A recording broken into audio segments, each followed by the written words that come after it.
Good morning, everyone. Good morning. I'll try to get good morning, everyone. Good morning. Good morning. I'm Antoinette Bryant, President and Business Agent of AT, Local 1555.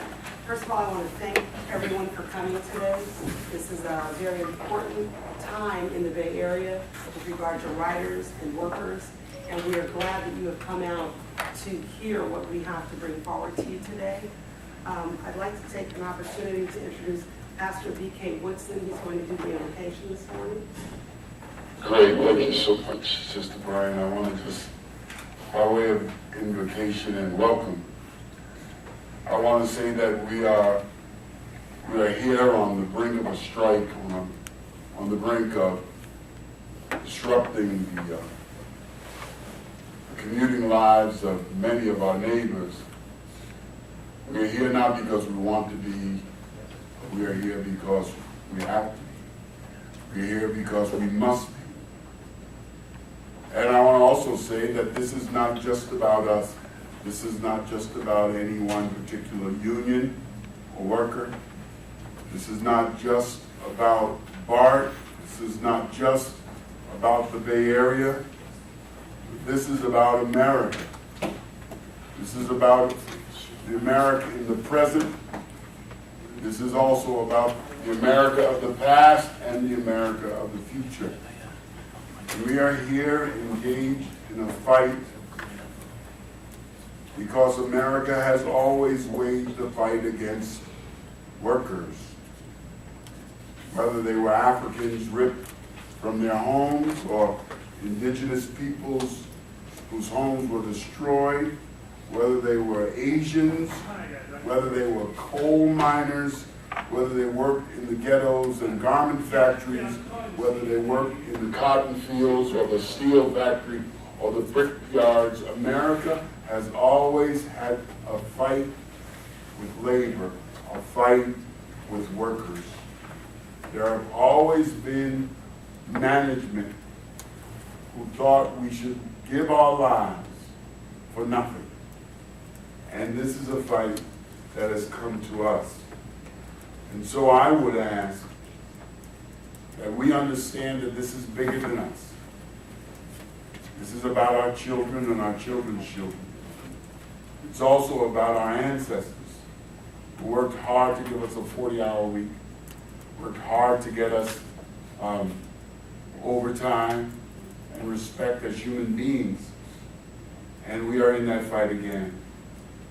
And so as I represent that part of our minds that is bigger than ourselves, bigger than our communities, bigger than just the people we love, but I represent those who understand that we as a human family have responsibilities to we as a human family. And I'm here to pray and ask that we would unite Union Hall to Union Hall.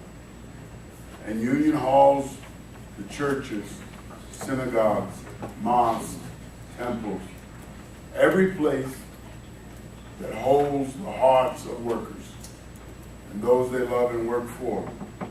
And that together we would fight until we win the respect as human beings, win the respect of our labor, and that we work in a world where there is justice and freedom and hope.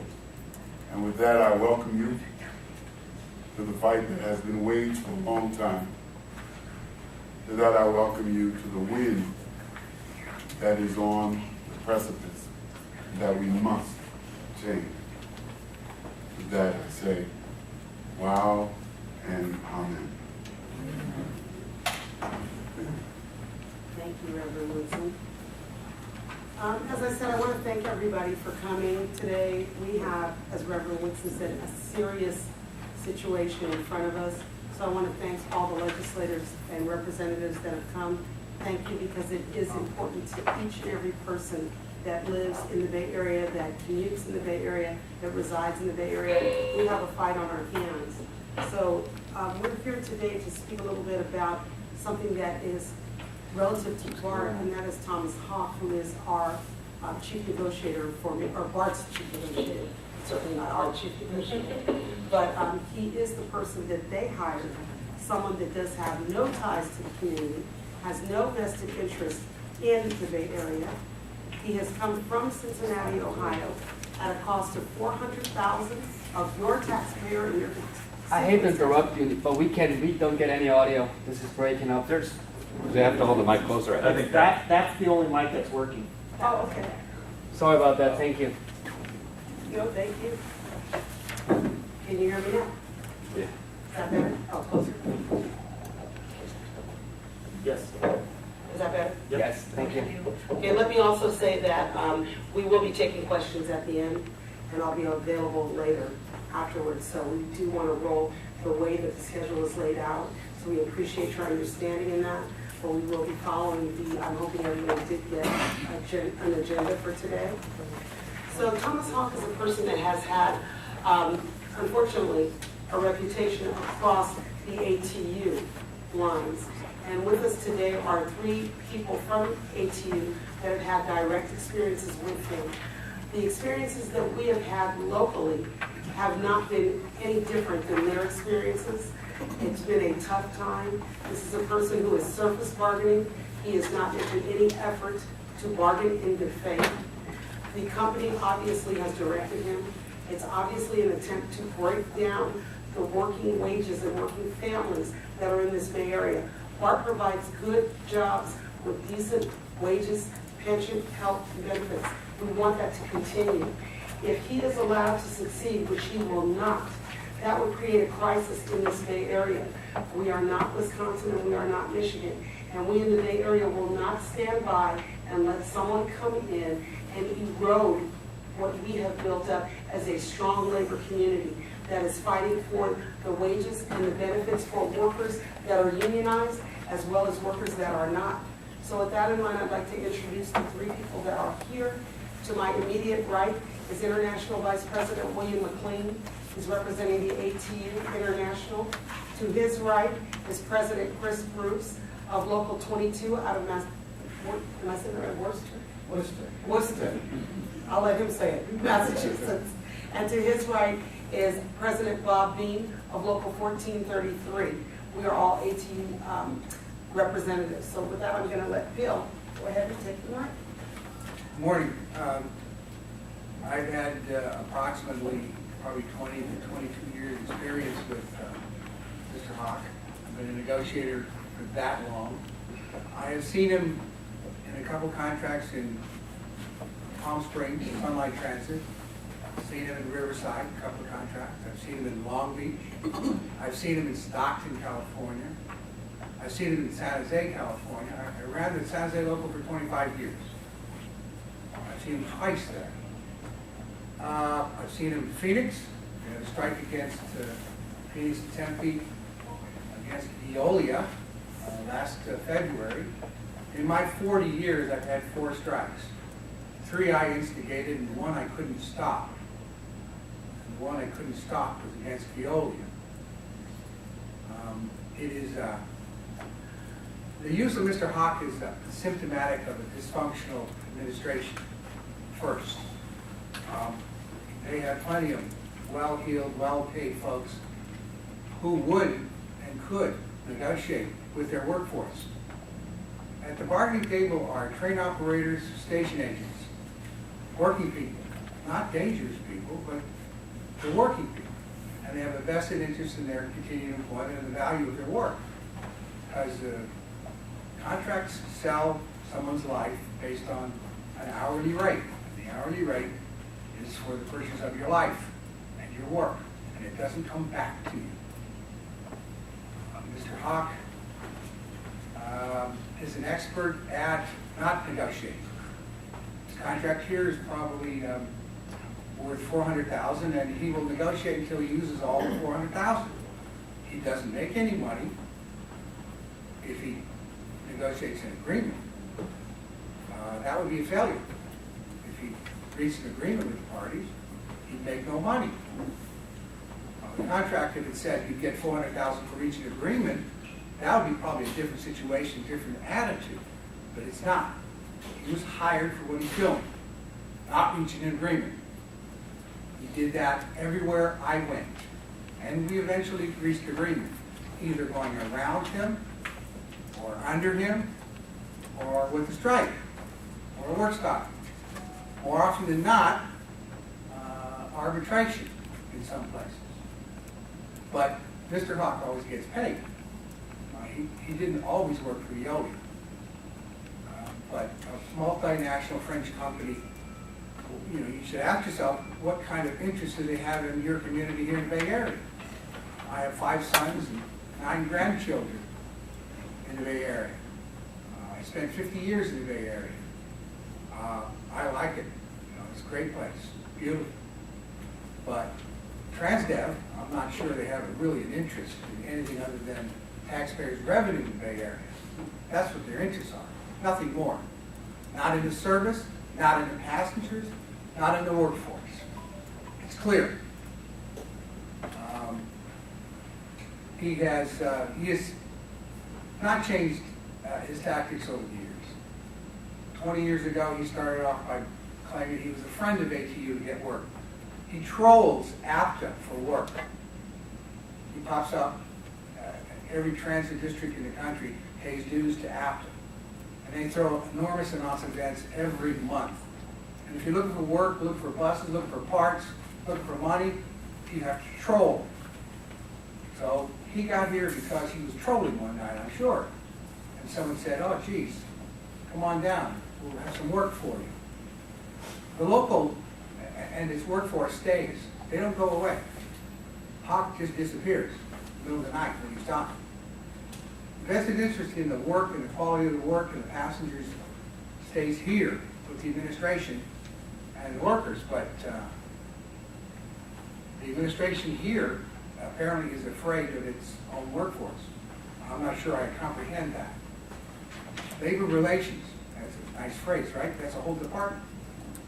But they don't have relations with labor. And they don't call themselves the non-labor relations department or the no labor relations department. There's plenty of those folks around, but if they wanted to reach an agreement and create quality work and a quality work life, they can do it. They don't need help from Transdev, Veolia, or Mr. Hott from Cincinnati. Just, they don't. They can do it here. I'm not sure which of the handsomely paid white-collar workers would really step out and take that, you know, as a purpose. Certainly, the change of general managers here is once too often. They don't have a vested interest either. They put in 5 years, they get their pension, they get lifetime medical, and the next thing you know, I see them in some other property. Everywhere that I have seen Mr. Hawk, I would characterize that transit district's management structure as dysfunctional. And it doesn't change after the contract unless they want to change themselves. You can have relations with your employees, you can have good ones if you work on them. And he's not going to bring that here. What he's bringing is no, very expensive, no. It's unreasonable. You're not being reasonable. And at $200 an hour, $2,000 a day, whatever comes first, until you get $400,000, it's no. So the district should rethink hiring somebody with a positive purpose, to reach agreement, to improve relations, to solve problems. Because our people don't come to work to create them. No one gets up in the morning when I have to drive a train, hand out tickets, sell tickets, clean stations, wanting to screw up the place. It's their work, it's their life, it's their community. So in the alternative, it would be good to work with them.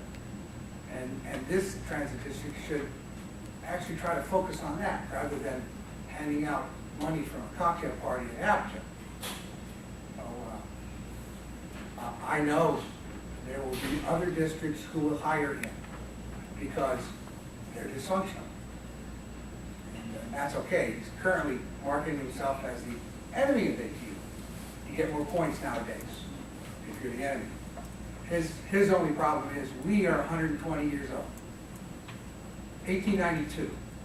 We're a very small international union. Head of the United States, a little below 200,000 members. And we don't focus anywhere else but transit workers and the quality of their work life. We have no other goal. So we'll be here long after Mr. Hawk leaves, and I know that we'll reach an agreement with this employer. I hope without a strike. None of us want it. I really do. Thank you, Bill. Our next speaker will be Chris Bruce from Worcester, Massachusetts. Worcester. W-I-S-T-A. Where you come from? Anyways, I first heard of Mr. Hawk back in 1978. I just started driving a bus in '76, and he ended up putting us on strike. It just started working for ATE Ryder back about that time. He was a hotshot lawyer. He put us on strike for 114 days. Now, I wasn't in on the talks, and I don't know how it went down, but the issue was part-time workers. We weren't willing to take it, and we ended up not taking it. They put in numbers that a certain number of drivers had to be on board for them to have part-timers. And we experienced part-timers for about 6 months, and they never used them again. So the city and the drivers and the community were devastated for 114 days for something that never really materialized. Now we fast forward to 2004. He had stopped working for First Transit, and we still had First Transit, but in 2001 we got a new administrator, and she didn't like First Transit, so she phased them out. She hired PTM. So he came in 2001, I think in October, and told us he was going to be firm but fair. And 2004, we went to the table, and I was the chief negotiator on our side, and he was on their side. And we had around 100 proposals. He took the proposals, and he said, "That's fine, but we're here to talk about this." And he said there was a $460,000 deficit, and that's what we were going to talk about during the talks. And so basically, the way we looked at it, he was just a hired gun. The new administrator didn't know how to deal with a situation of a deficit. Up to that time, and I had been the business agent at the time, up to it was about 12 years at that point. We had never had a job action that was, he just forced us into a position where we had no choice. I called in the International Vice President, Richard Murphy, because prior to that, we never had to have assistance, but I didn't know what to do. We had a federal mediator. We had other people getting involved. We had politicians. We had the advisory board. We had all kinds of people that just pushed us and pushed us. We had to go out on strike. It was almost like he wanted to go, just like Bill was saying. He wanted us to go out on strike, to devastate the community, to just destroy everything that we had built up over those 12 years. We did go out on strike 66 days. Richard Murphy was our IVP at the time. He got hurt, so they called in Larry Hannon. And Larry was there trying to get an agreement. Mr. Hawk did the same thing he did here. He went away. We heard he was out here on the coast, and we heard that he had bragged at a cocktail party or something that he was going to keep us out until Christmas. And when word got back, I mean, it was just devastating. The end result is that we didn't take any concessions. The administrator is no longer there. The general manager is no longer there.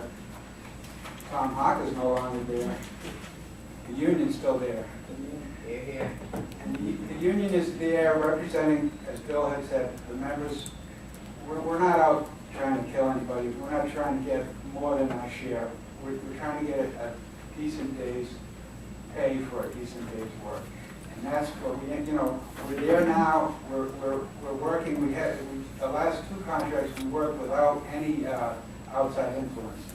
With Mr. Hawk, we had to have politicians involved, we had to have all kinds of things, because he's just a hired gun. He's just there to destroy the union, to say no, and not to work, not to even negotiate. He's not willing to negotiate. I hope that somebody will take the charge here and change the way this is going. That's all I have to say. Thanks, Chris. Bob Bean is next. Good morning. My name is Bob Bean. I'm from Phoenix, Arizona. Last March, Tom Hawk forced us out on the street for 6 days. Mr. Hawk had come in partway through our bargaining session to replace the other two lawyers that Veolia had brought in. And all Mr. Hawk wanted us to do was take concession after concession. 38 years of bargaining, what we had in our current contract, Hawk wanted to take away. Every last thing. He wanted to take 144 sick accrual days away from every operator. That means an operator that had 144 days went to work just about every day for 12 years. Hawk wanted to take that away from him. Hawk wanted to play with our medical. So we had enough of Mr. Hawk, who at that time was working for Veolia Transportation, which is one of the biggest bottom feeders in the privatized transit industry next to First Transit. And I deal with all the bottom feeders in Phoenix, every one of them. I've got them all except for Keolis right now, but I'm sure they'll be in soon. And what Hawk's doing out here seems to be exactly what Hawk was doing to us in Phoenix. He's coming in, his famous line to us in Phoenix was, "Oh, we can't do that. Let's get real here. We can't do that." And all he wants to do is take away. And something tells me that his $450,000 salary here in Oakland, that because he works for Veolia, that Veolia is getting a cut of that somehow, which means Veolia is getting their foot in the door here in Oakland, and that is the last thing that you really want. You do not want Veolia in this city. And if Hawk has his way, he will be planting the seed for Veolia and the rest of the bottom-feeding private companies to come in. And it's really the last thing you want. Tom Hawk is not a friend of labor. Tom Hawk is not a friend of anybody. Tom Hawk is out for Tom Hawk. And if Tom Hawk can stick it to anybody in the labor force, he will do it with a big smile on his face. And he'll go home and he'll sleep good at night. And where does it leave us? You all suffered 5 days here. And it looks like that might be coming again as of Sunday night. Hawk's still getting his money. Veolia is still getting his money. And I watched Tom last night on TV. They're asking him a question. He goes, "Oh, just go ask the mediator." I can't answer that. And the buses that were brought in to help out during the strike, if I understood what I was saying, what they were saying last night, that's got something to do with Tom Hawk. He was making money off those as well. And Bart brought him in. That's just ignorant. And during our strike, we had 3 days left to negotiate a contract, Wednesday, Thursday, Friday. The first 2 days were absolutely useless, so we agreed to meet on Friday morning. 9 o'clock, we showed up. 9:45, Tom Hawk said, "Oh, I've got to go. I've got a plane to catch." And where did Tom go? He went back to Washington, D.C., to the after conference, where he could peddle his ass again to probably a Bart. And that is how Tom works. He's contracted with, or he works for Veolia now since he sold this company. And he's still trying to settle all the lawsuits against him from his inappropriate behavior in his company. But he goes down to, and he peddles himself, and whatever he can get outside of working for Veolia, Veolia gets a cut. So I hope that Bart listens to what's being said here today, and that Bart since Tom Hawk Packing for the good of everybody in Oakland that takes transit. Thank you. Thank you, Bob.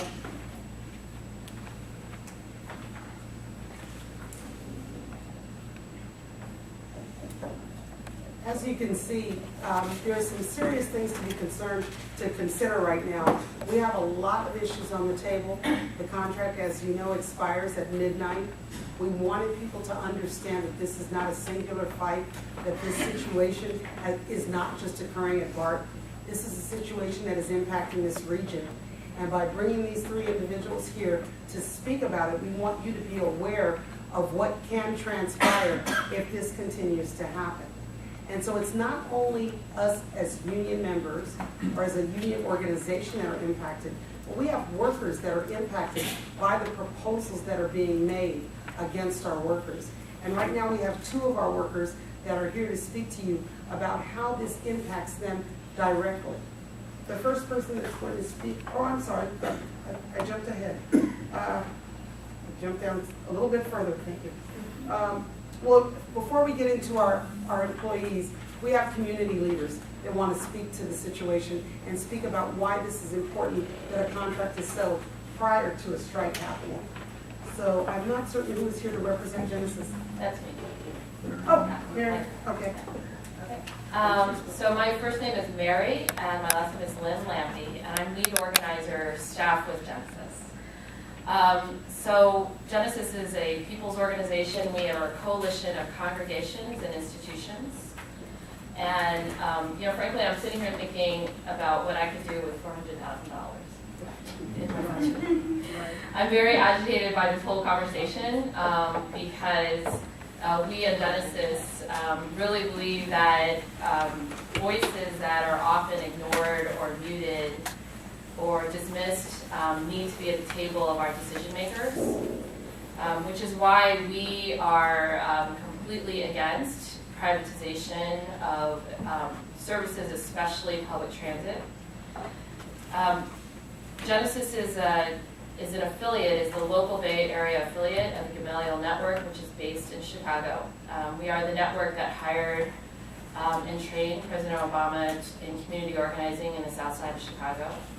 And when I first started organizing 7 years ago, I had no idea what transit was. I never knew what the ATU was. I still don't know what amalgamated means. And so I have to say that, what I got into organizing for was to make sure that we elevated the voices of the people in front of decision makers and make sure that we take back our cities. And then I realized that transit and the ATU are civil rights issues. And so Genesis and our marriage to the ATU is natural. It is sometimes a little awkward, but it is just like any marriage.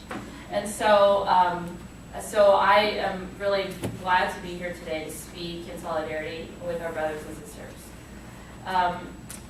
We have, in Genesis, have been working for the past year listening to clergy and community leaders.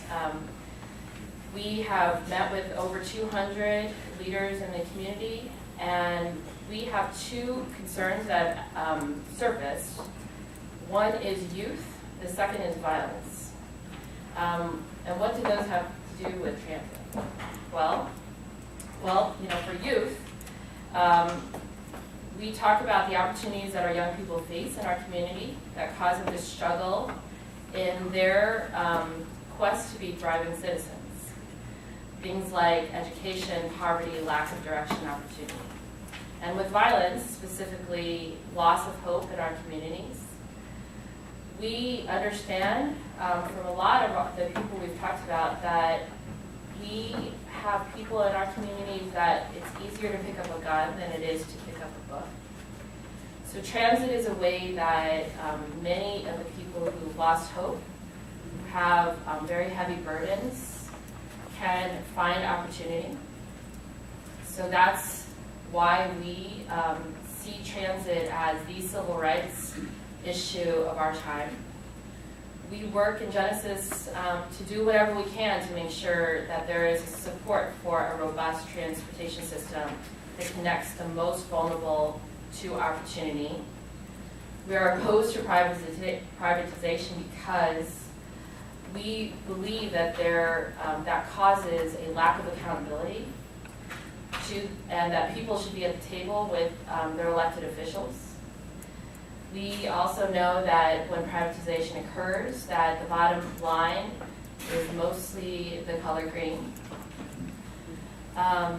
So we strive to do whatever we can to change that.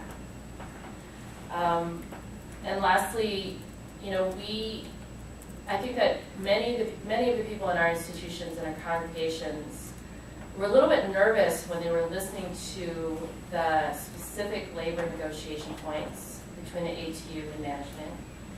I think that what my people have been pushing me and agitating me around is just to make sure that the community that is served by public transit is represented in those negotiation sessions. I don't want to say fights, they're not always fights. But at that table, we want to make sure that the faces of the people that are served, the youth, the elderly people, the families, the people of color, the people that often get forgotten, the people who have 2 or 3 jobs so they could never make a meeting like this in the middle of the day, right? They could never make an advisory council meeting or sometimes they can't even make our task force meetings, right? We want to make sure those faces and those voices and those stories are in the minds of the people at the negotiation table. Next will be Bob Allen with Urban Habitat. Good morning, I'm Bob Allen, and I direct the Transportation Justice Program at Urban Habitat. We're a regional environmental justice organization within the Bay Area. We're located here in Oakland for about 20 plus years. We've had a really good relationship, I think a model relationship working with ATU. We worked a lot with ATU 192, with Claudia and Yvonne. And I think in the Bay Area, we have a model relationship that really unites with working with folks at Genesis, Transform, ACE, other groups in this room, because we worked really hard not to let decision makers, elected officials drive a wedge between the riders, the drivers, the mechanics, and the community. And it's a really intentional effort, and we're not going to allow it to change, especially by someone coming from the outside. So we've got a model. We feel like we're not going to sustain, and I'll talk about what the region thinks and what our thinks about sustaining the system on the backs of the workers. So I think we want to put that out there. This is not Wisconsin. This is not Michigan. Not to denigrate our brothers and sisters in Wisconsin and Michigan. But we've got a model. We want to keep that model going. And that model is about recognizing that these workers make the region move. They're part of one of the most dynamic regional economies in the country, but also one of the most unequal, right? And you go from Silicon Valley, by the region we mean from Silicon Valley all up to the North Bay. And it's an incredibly unequal place that will only get more unequal if they break this union and they bring privatization to the Bay Area. So it's not just about the workers' contract, which is incredibly important to us, or the commuters getting to work. It's really about the shape of the economy of this region for the next generation or two. If we allow them to break public sector unions in this Bay Area, we're going to exacerbate inequality, and it's going to become a more unequal and unfair place to live. So that's the reason why we want to keep this model going here in the Bay Area. We're going to keep it going. The surplus that we know they have, that they said they didn't have a few years ago, I think I looked in the paper, the numbers seemed really interesting. It seemed like the surplus and the amount you all gave back was very close, so I read that right in the paper. That is provided by sales tax, a lot of sales tax money, and it's a pricey system. It costs a lot to ride BART around the region. The fares and the sales taxes are paid for by workers in this region. The workers make the system go, not only by operating it, they pay into it to make it go. Okay? So this notion that this is give back or something we can't afford, it's the workers in this region who pay for the system to have the surplus and to make the system run too. And they're entitled, I don't think we should be afraid to use that word, to get some of the benefits back from paying into the system through high fares and sales taxes. And our message to the BART board would be, we think as public transit advocates, as organizers, as people who work with the community, who want to have a vibrant public transit system, we need it to be a union system. We need it to be a strong public sector workforce, because we think that runs the best transit for the region. Finally, I want to put it into a little bit of a regional context.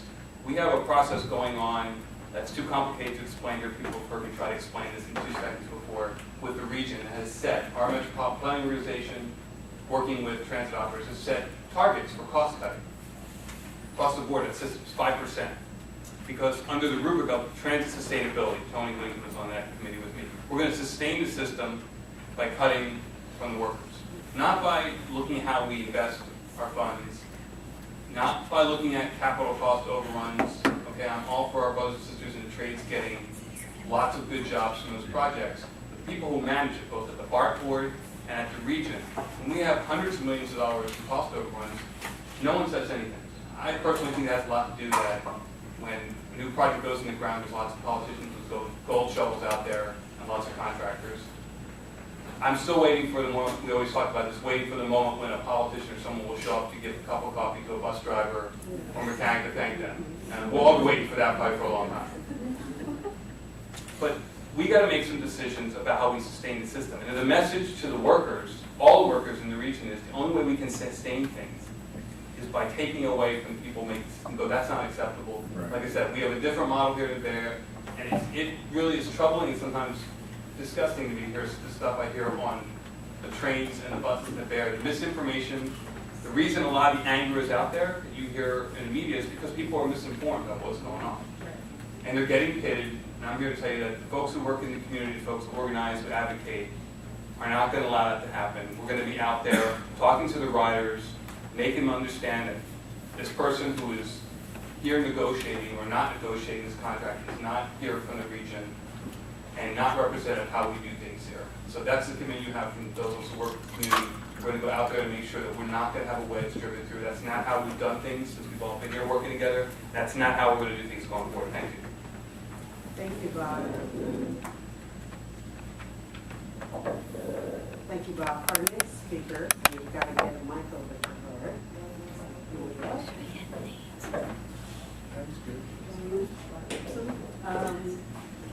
That was working. This is Malia Allen. She's with Assemblyman Bill Quirk's office. I hope that one works.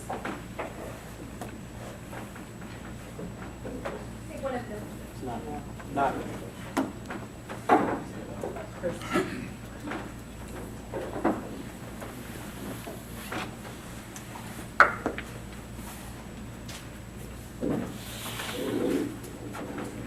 I think one of the major themes that we've been hearing over and over again has been that there's been stonewalling without reason.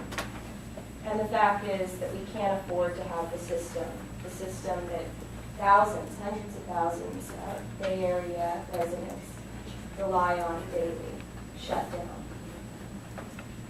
In early July, Assemblymember Quirk decided to initiate a request to the Joint Legislative Audit Committee to investigate BART's financial status after his request for numbers from BART was denied. He's joined in this request by his colleagues in the Assembly and the Senate, including Assembly members Ralph Bonta, Assembly member Skinner, Assembly member Ting, and Assembly member Amiano, as well as Senators Corbett, DeSaulnier, and Hancock. Right now, we're ready for the real numbers to come out so that we can ensure that taxpayer dollars are being properly spent and that BART takes safety seriously.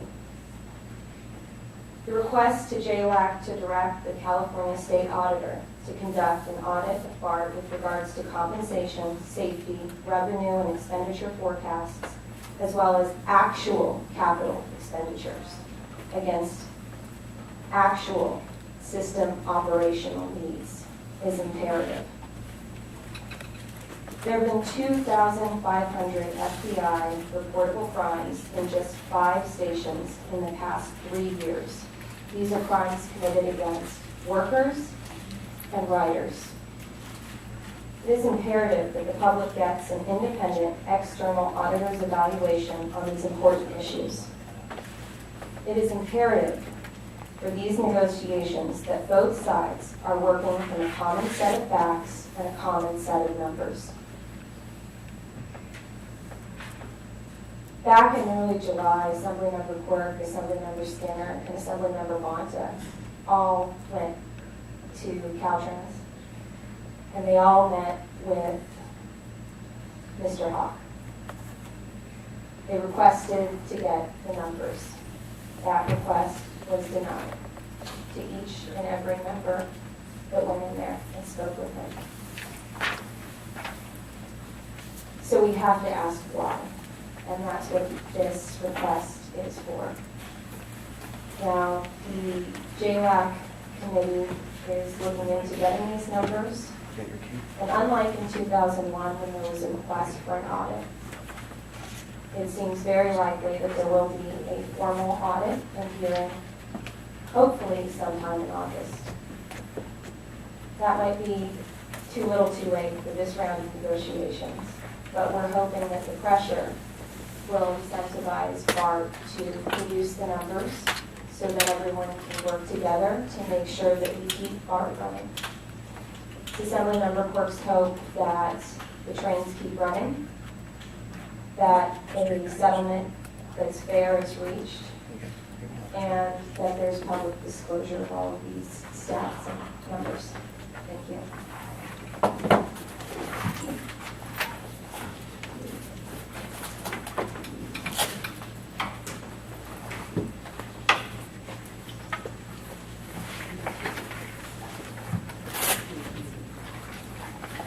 Thank you, Loretta. Thank you, Bob. And thank you, Mary, for your comments.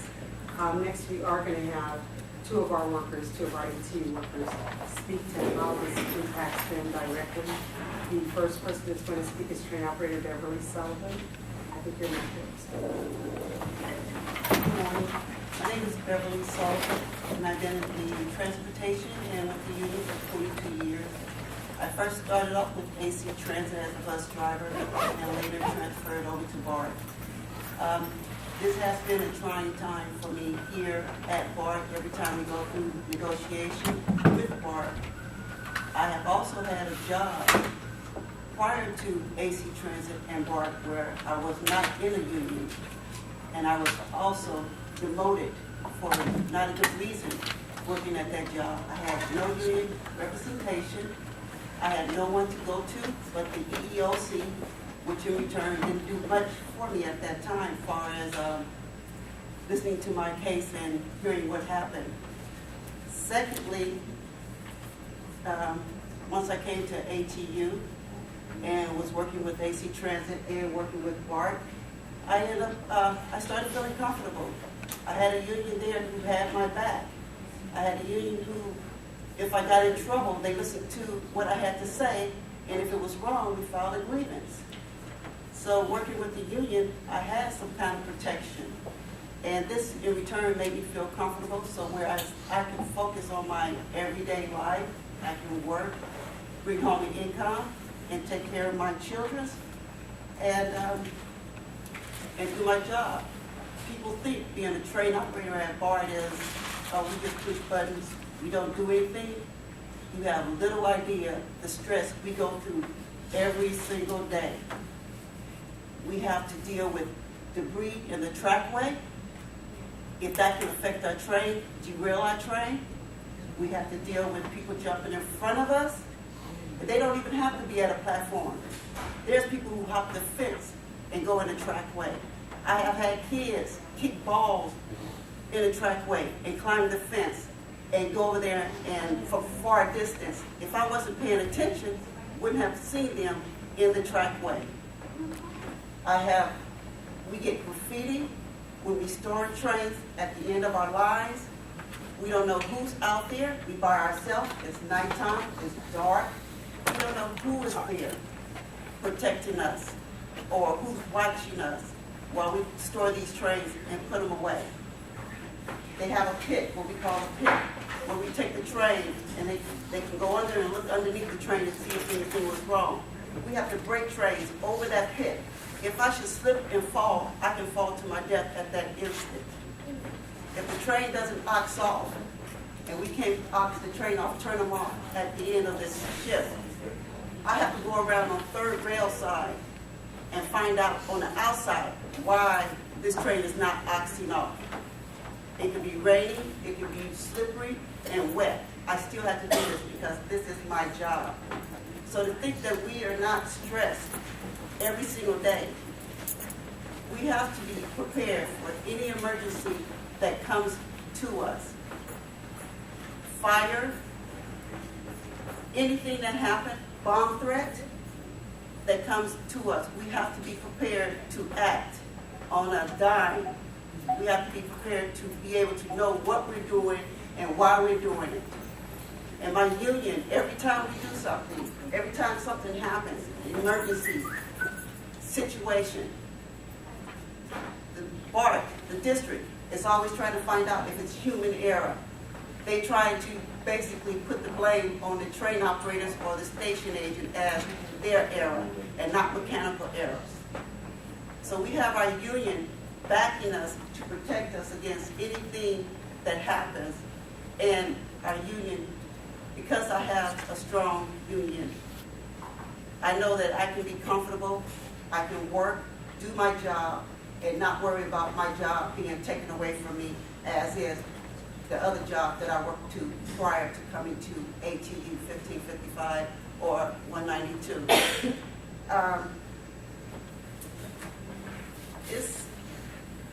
I'm proud to say that I work for BART. I'm proud to say that I work for AC Transit. I'm a community person. I love serving the public. I have always served the public. I make sure every morning when I ox those trains up, every single morning, I'm opening the doors to let the people on. I don't want them standing out in the rain. I don't want them standing out in the cold. I don't want them standing out in the heat. I want them to be able to get on the train, a clean, safe, comfortable train every single morning. So I make sure that I'm out there early to make sure everything is ready for them and that they have a safe ride wherever their destination may be. And for BART to think that we are not part of the community, I am part of the community.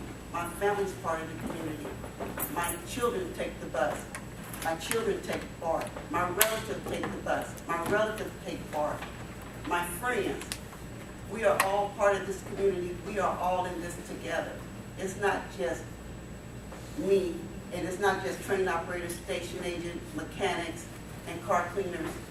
We are all part of the community. It affects all of us. Just want to let you know, my day in and day out part of this being a train operator at BART. Thanks, Bev. Our next speaker is going to be Sarah Gwaltney. Sarah? Hi, I'm also a train operator with BART. I've only been doing it for just under 2 years now. I am a poster child for safety because this is a work-related injury. It was a preventable injury. I was getting into a cab door that was stuck shut and tore ligaments in my thumb. That door had been reported at least once 2 weeks prior to my injury, and it was not fixed until the day I got hurt. But I'm not here as an employee. I'm here to tell you guys, we are humans too. I'm a single mom with 3 children. My kids are 5, 7, and 9. Do you know how hard it is to take care of 3 kids when you're down a hand? And for them to try to understand why you can't do certain things with them, why you can't pick them up, why you can't hold them, it's very difficult. And I'm proud to be a BART train operator. I'm proud to be an ATU member. But the slanderous things that they say about us, my kids come home and ask me, Mommy, why are all your friends being greedy at work? Why do they all want so much money? It takes a lot of money to raise a family in the Bay Area. And we already live paycheck to paycheck, literally. Like, sometimes I don't even know how I'm going to get to work on the day before paycheck because I don't have any gas in my car. But I still have to make it work because my kids need that. You know, if they take away from us anything, I lose everything that I've gained since I got this job. I was on welfare for 5 years. I was dependent on the taxpayers, and now I'm not. I'm self-sufficient. I finally got my kids into a house of their own, and now that's at risk because BART wants to take away from us. We work very hard every day for everything that we do, And like Beverly said, we are stressed out every day at work. It's not just going to stations that we have to worry about people jumping in front of our trains. That is a worry at every single station that we come into.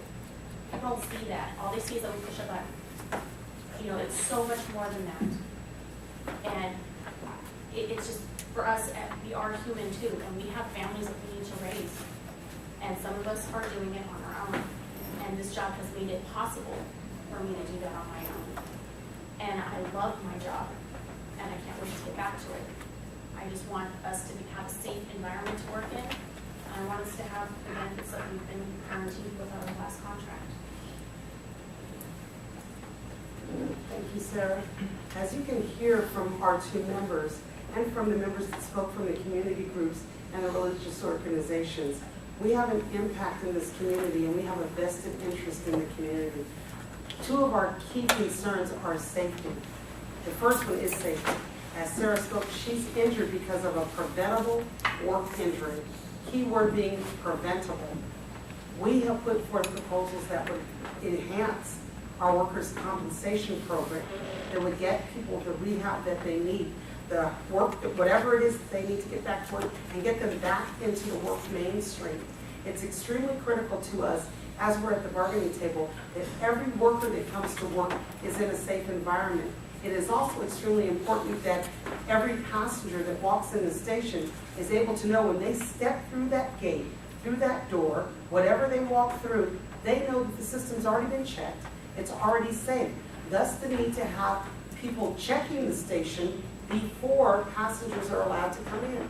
We have a variety of checks that we need to do, and the district wants us to wait until after the system's open. We check the station. I'm a 22-year station agent. We check the station as well as the train operators. That's our responsibility. We are the first line of response if anything comes up. So safety is very key to us. It's extremely important to us that BART understands that we are out here bargaining for the safety of our workers and the safety of our riders, and that they get to the table and bargain as well. Our call to action would be that members get out and contact your board of directors. Let them know that this system is a part of the community that is extremely critical. We cannot move without BART in this Bay Area. I am a San Francisco native. I've lived here most of my life. Oh, a lot of my life. I've been a BART rider since it opened.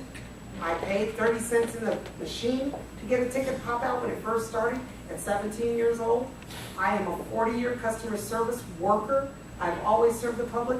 Our members have served the public. We do love our jobs. Sarah couldn't have said it any better.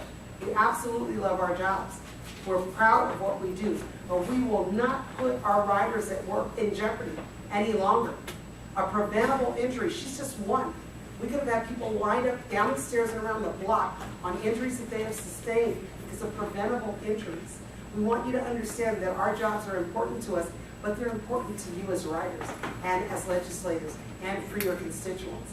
That's what we're fighting for. We're asking the BART board to come to the table, to direct staff to come to the table and bargain fairly and fully with, as Malia stated, actual numbers and actual information so we can get an actual contract before midnight Sunday.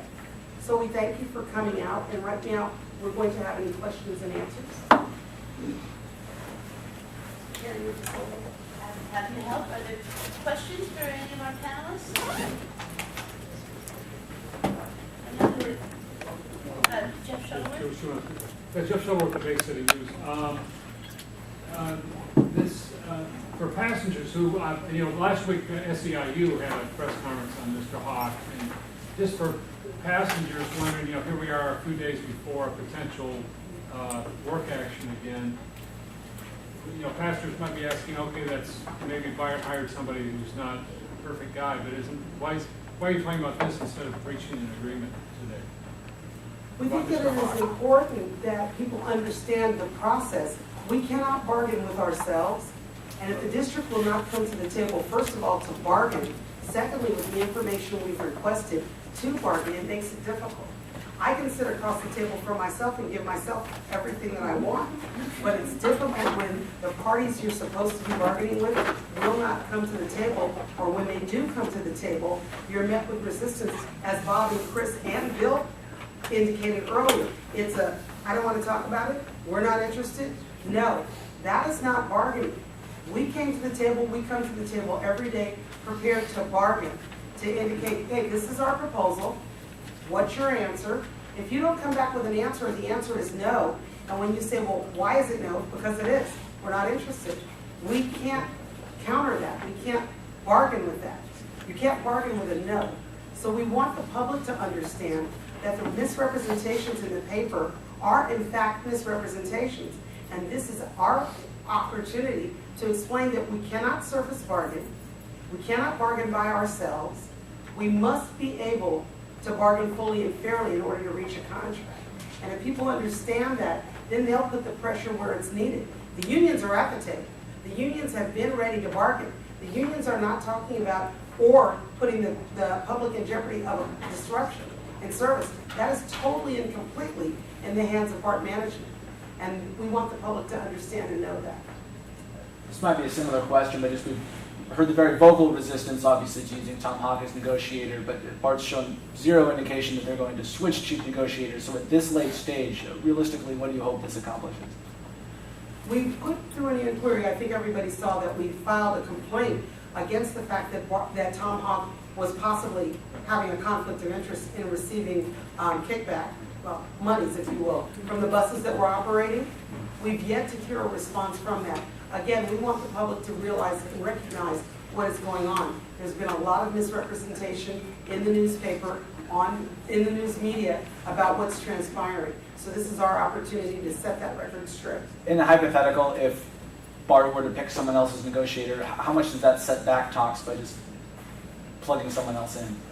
Well, I think that it would set it back, but it could be a plus in the fact that it's going to be somebody that's really coming to the table to bargain, not to privatize, not to bust the union, not with their own agenda.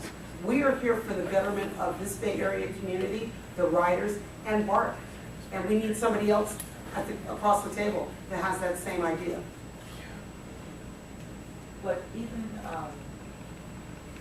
let's take the question. We had a question down here? Yeah, Matt O'Brien from the Oakland Tribune. Could you talk about if you have anything that you can say about your latest plans in regards to the 72-hour notice? At this time, no, I cannot talk about that, but we are aware of what the 72-hour deadline is. We are hopeful again, and from the beginning, that we will be able to get an agreement. This is another reason for this information to go out, to hopefully have the community, have the legislators put pressure on BART to come to the table honorably and with the information that we need to get a good contract. There's still time at the table. I was at the table in 2001, and at this late date in the game, we were staying 22 hours at the table to bargain and negotiate. We're ready and prepared to do that because we want a deal. We want a contract that is full, fair, equitable, and it's going to be beneficial. Well, my question to the entire board is this, because we've all had experience with Tom Hawk. Do you feel that Tom basically is not complete with his work yet? And also, I know that he is hired by BART. So really, do you think that it is the board that's orchestrating this? I think that at this point, he's getting his directions, and he didn't come in with an agenda. Somebody gave him direction. This is what we want you to do. This is how we want you to do it, and this is what your goals should be. So he's not necessarily the problem, it's the people that hire him. Absolutely, absolutely. I want to thank Assemblywoman Nancy Skinner, who's here. She said she had a question, so I just wanted to bring attention to her. Thank you for coming. Certainly. Pleased to be here. The only thing I would note is that Mr. Hawk's absence during this time that our Labor Secretary, Laura Stern, assisted in creating a window of time, right? That his absence during this time doesn't, at least for me, give a lot of confidence that there was a lot of sincerity to really roll up your sleeves and get to the bargaining table. So I would just note that. But the question I had, and apologies if we brought this up before, is that when safety is brought in the times that there has been negotiations, I'm just curious as to, is is management indicating they don't want safety on the table, or what, again, without having to go into great detail, just a flavor of the reaction?